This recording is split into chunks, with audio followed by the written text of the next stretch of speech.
Waktu sore menjelang maghrib banyak dimanfaatkan warga untuk mencari takjil, seperti misalnya takjil minuman segar, beraneka ragam warna dan rasa.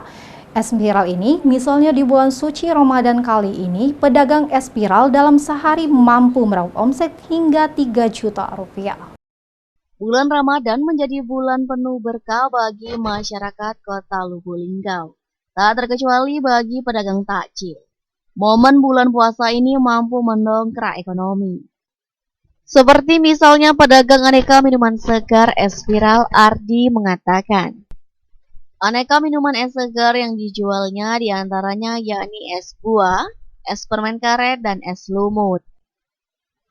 Minuman segar tersebut sangat cocok untuk melepas dahaga setelah seharian penuh berpuasa. Ardi mengaku, di antara minuman segar yang dijualnya, es yang paling laris dan ludes terjual yakni es permen karet. Minuman segar tersebut dijual seharga Rp5.000 per cupnya. Kembali Ardi menambahkan, yang menjadi pembeda berjualan saat bulan Ramadan dan hari biasanya yakni omset. Di mana saat bulan Ramadan ini, Ardi mampu meraup omset hingga 3 juta lebih dalam sehari dari berjualan es segar.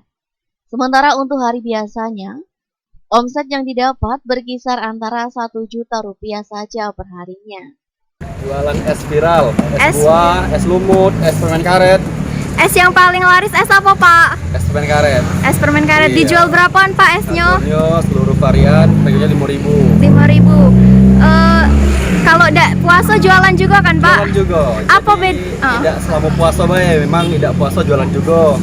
Apa bedanya antara puasa sama tidak puasa, Pak? Biasanya omset. Lebih banyak di bulan puasa. Oh, berapa omset di bulan puasa, Pak? Kalau boleh tahu. Kalau boleh tahu, untuk bulan puasa ini perharinya bisa sampai 3 juta. Tim Liputan Silam Pari TV.